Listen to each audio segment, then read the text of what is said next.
if I had to reference it, I'd reference it. It's kind of like Like Titanic. Exactly. I was gonna say like a reverse Blair Witch, where it's you kind of at some points Is that think like the like Blair Wizard, or if it's a reverse Blair Witch? You just don't get it, do you? fuck you. Just Keep going. Come on. This is why I said I don't know if I can consider you my friend. Yeah, but...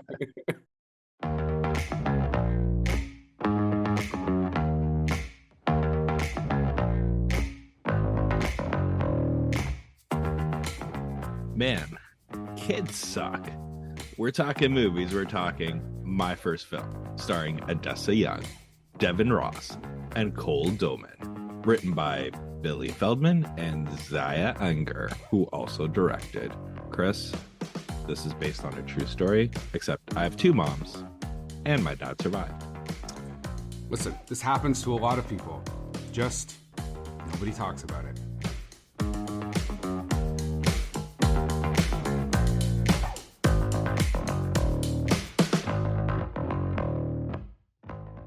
Hey, everybody, and welcome to this week's episode of How'd You Like That Movie? I am going to put a bit of a precursor to this.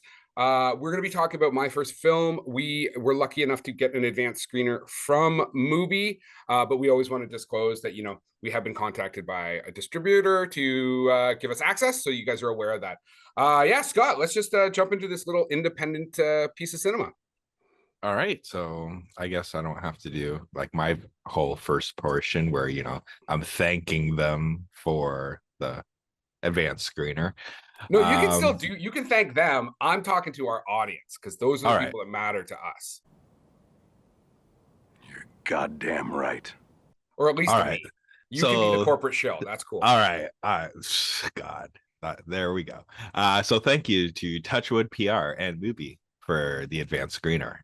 So Chris, I'm going to tell you something. Watching this movie, I was very unsure of it at the beginning. I really couldn't grasp what the story or theme that Zia was trying to convey, and it is somewhat of a non-linear story. When you say at the beginning, do you mean like that it's almost like, I think it's a cold open where there's all the like weird videos and stuff like that, and she's kind of typing, there's like text. Well, but also like at the beginning, I'm like, okay, what is this movie, right? But yeah, it was about the 35-minute mark when I finally clicked what this film was, and I said to myself that I was fucking stupid for not figuring it out. But once I figured it out and it opened to me, I really started enjoying this film. But I think with me, like, this film would have hit so much different for you than it does for me. So Chris, because I'm a woman, or which? No. I'm just saying, like, how did you like this movie? Because I was like, after it was over, I was just like, man, Chris he's done 3 short films and no features. Well, I was an EP on a feature.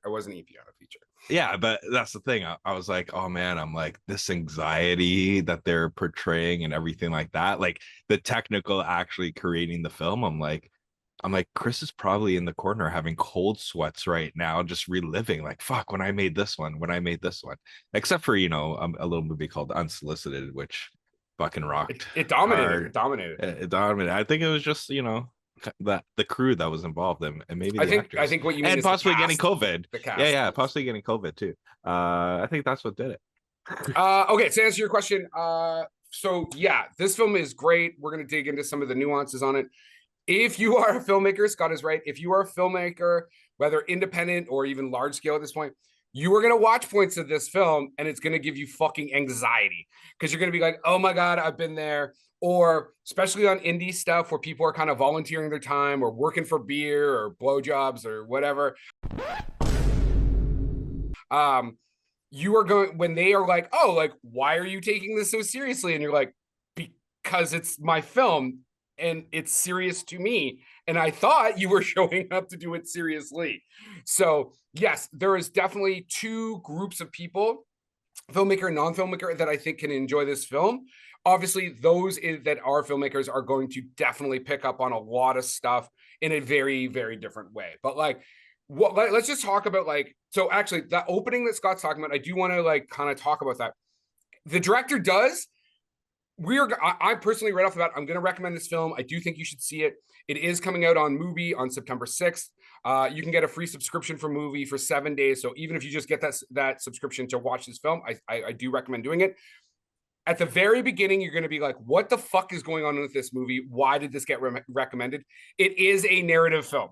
The director even comments on the weird shit that happens in the first like 2-3 minutes directly after you watch it, that weird part. But just hang in there. Trust me. It is not some weird experimental fucking film. It is a narrative film. It will be entertaining. It has a story arc. It has all that shit. I just want to let you know, because I started watching it and I was like, motherfucker, what did I get myself into? And again, I thoroughly enjoyed this film for many different reasons that we're going to get into. Okay, but Scott, let's talk about what you like, because we're going to use you kind of as like your standard audience, and then I'm going to come at it from like more of like the filmmaker aspect as a filmmaker type of audience. So let's go. Yeah, like to me, like I said, once I got it to click, and to be honest, I don't even know if this is what the theme she was trying to convey was, but it's how I got it. Like, this is, and I referenced it into the intro, like, kids suck. Like, this is her child. Like, from you're literally watching the conception of this birth till the end, and it's, I'm not just talking about a and child like real in general. children, kind of disappointing. Yeah, and that's the thing, right? Like, you get the ups and downs of the technically the creative process of, how, like, when your kid's first born, like how enthralled and like excited you are, but also fucking scared, because now you have something you need to take care of and you need to nurture, and you're kind of seeing that process through her making this film, but also referencing her own personal life. And you have the themes of abortion, like when it doesn't go well and everything like that, and then how it intersects like the personal and the creative.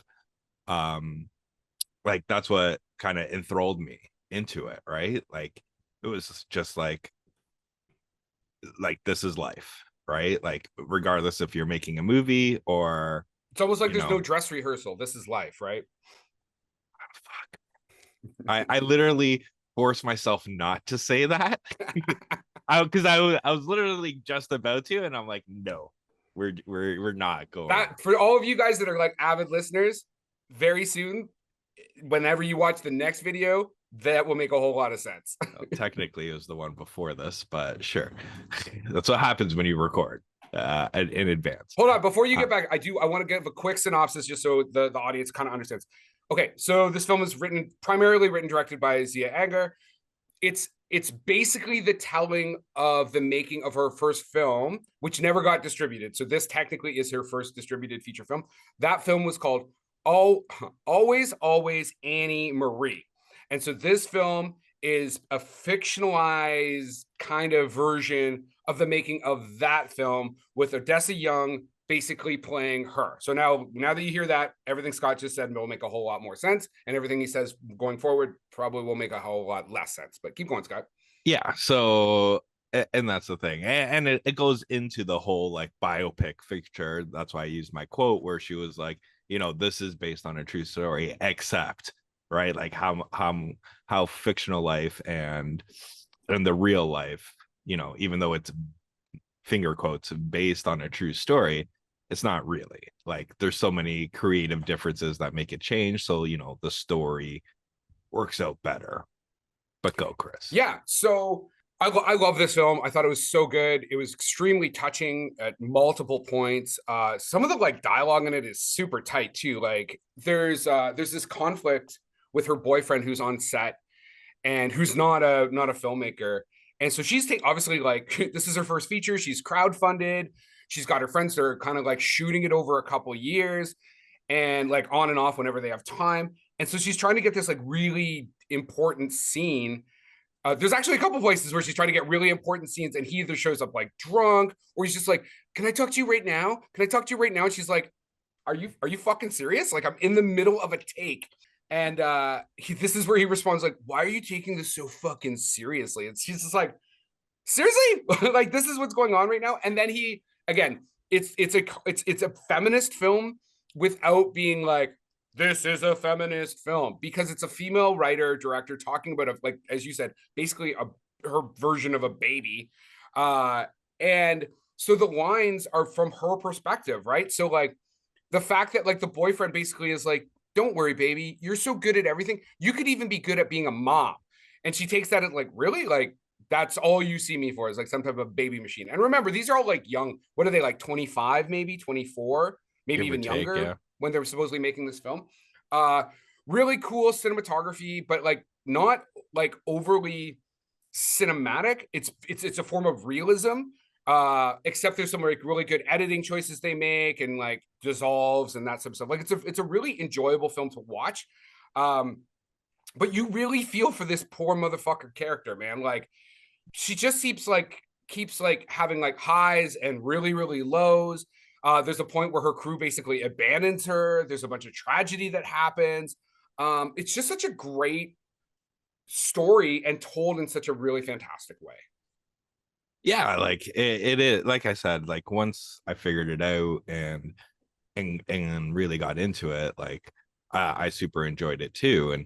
And even though I'm not like yourself, like entrenched in the movie production thing, like there's still like areas where, being, I guess you can say your friend. I don't know if I can say I'm your friend.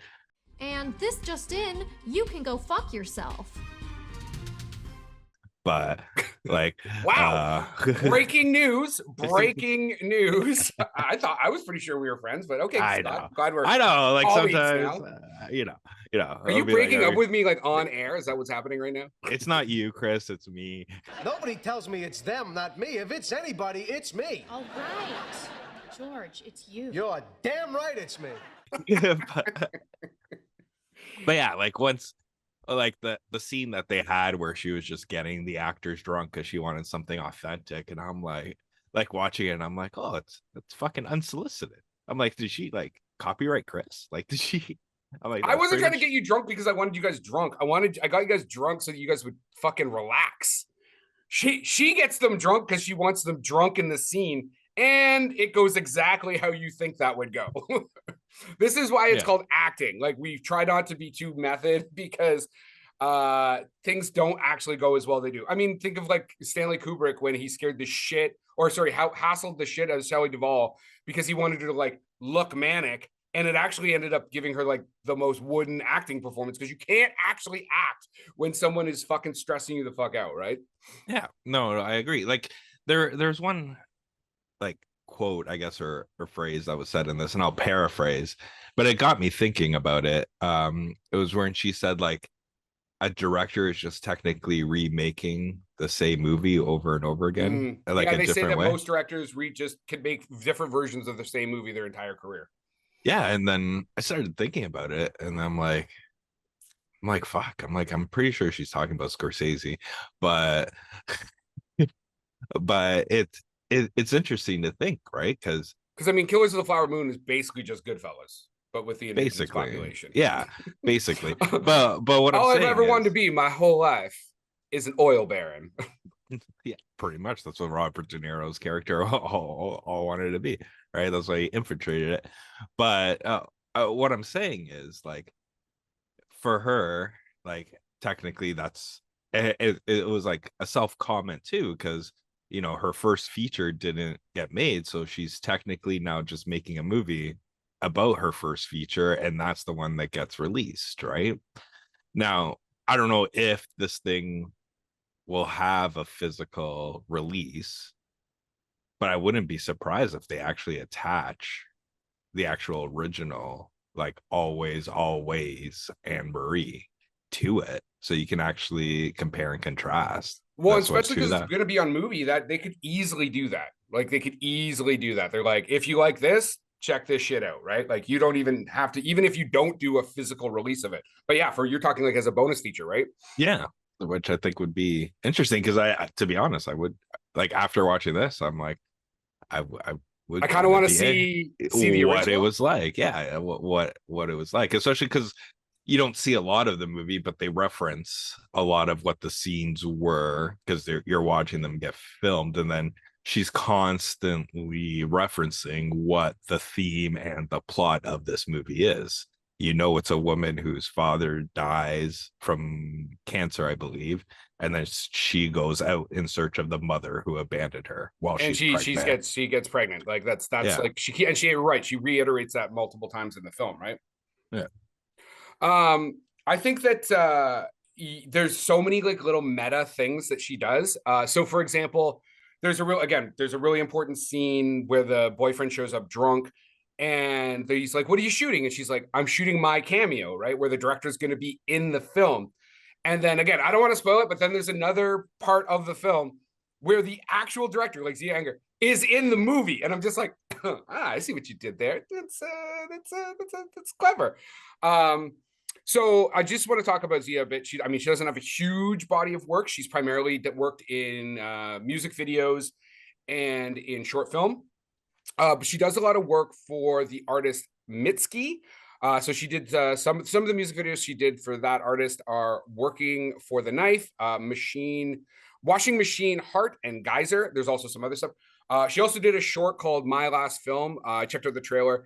It kind of is about a filmmaker in LA and not that they don't know if they want to keep making films out there and stuff like that. So like I said, she's been doing some like really interesting work.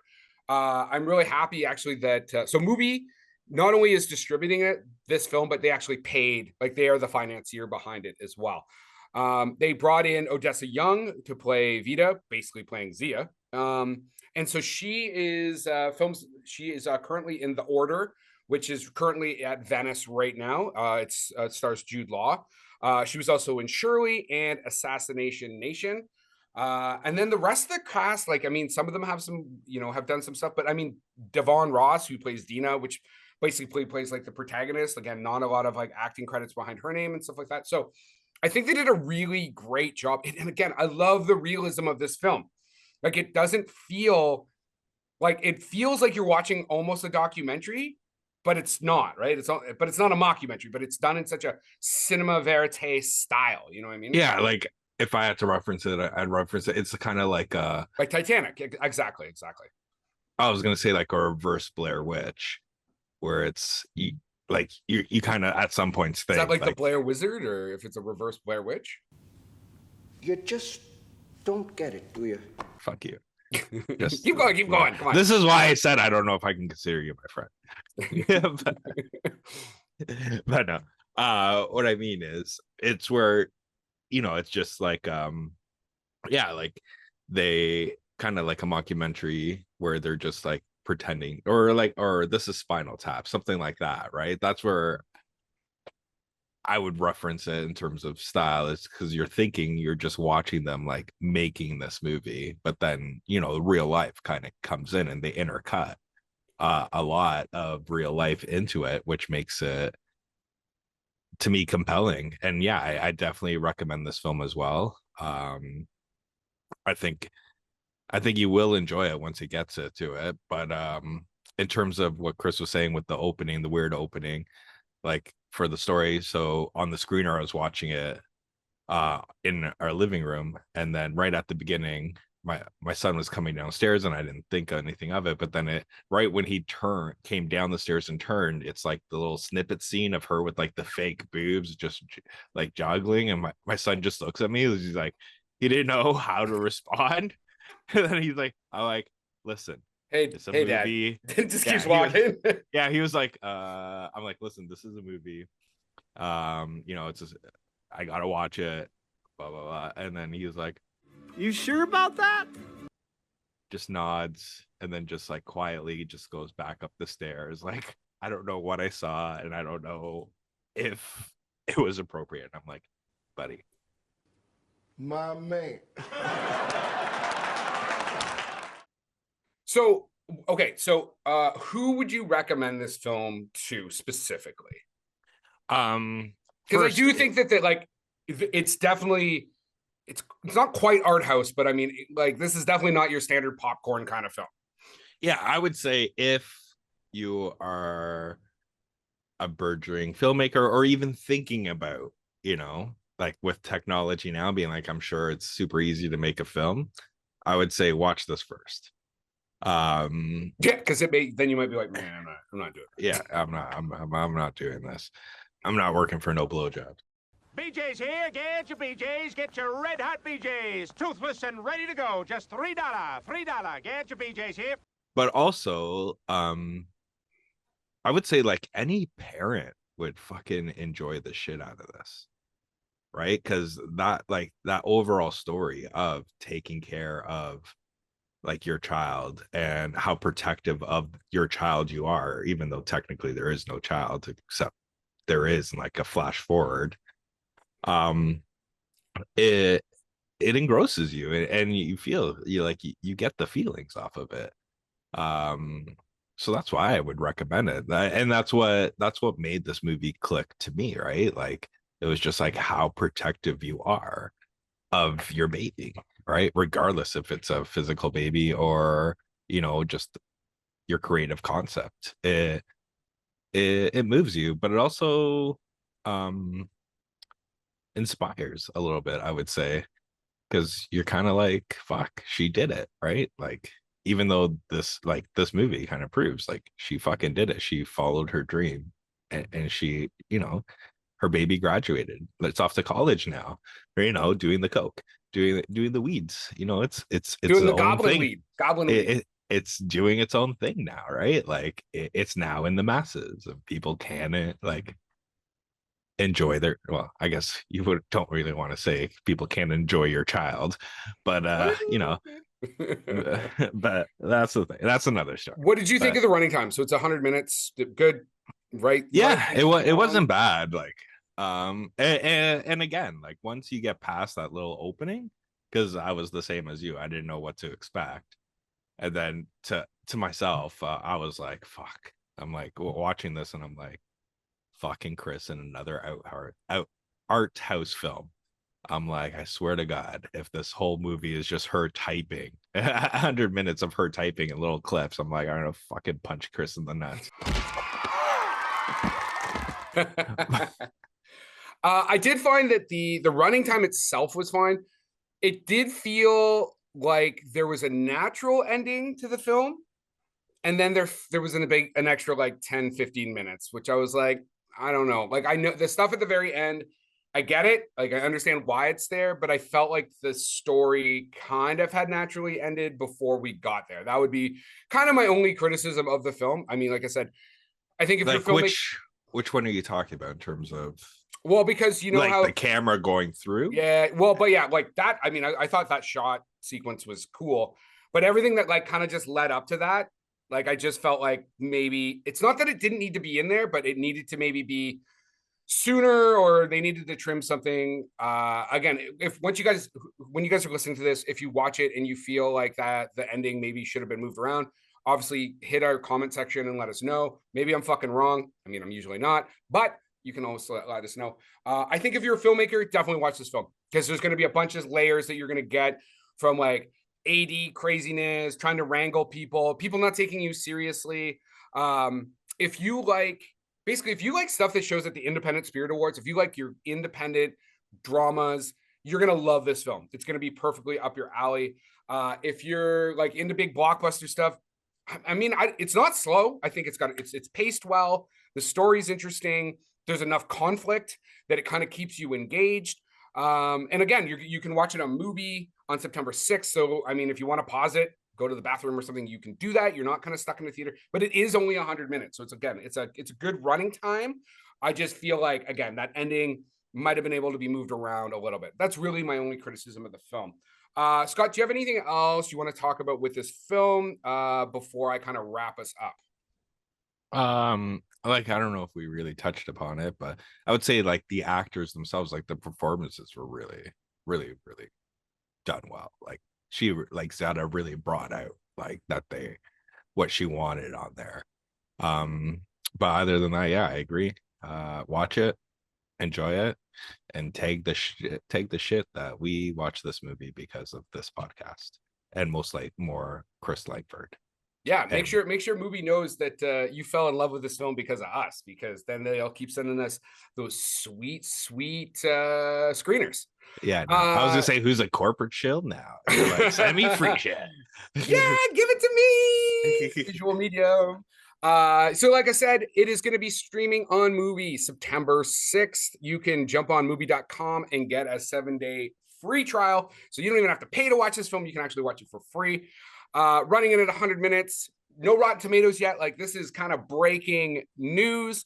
And the one thing I do want to say, this is going to be my quote, because there's no like big people doing quotes out there. So you're going to get an OG original quote from the Chris. This is the type of whoa. I feel like there should be like some dramatic music, some fanfare, because this is like a fucking big deal. You actually making an original quote. Yeah, from me. It's my own quote. All right, that's drum roll, technically please. what. From Chris from the How'd You Like That Movie podcast. This is the type of film that makes you want to be a filmmaker. But if you are a filmmaker, it makes you question whether you should be one, because you may not ever make anything this good.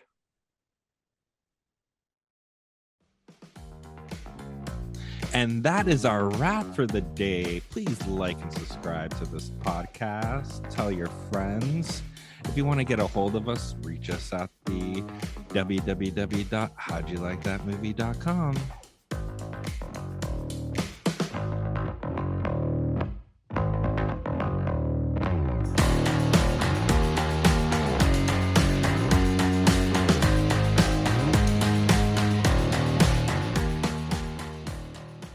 I'll say I can see it now, like our first tagline, and that right there is gonna make your head a lot more bigger. You're like, fuck you, Scotty. See what that says? That says Chris Langford. How'd you like that movie? Not Scotty, not Chris and Scotty. Just says Chris. Production by Rod Shaver, Vader Monkey Productions.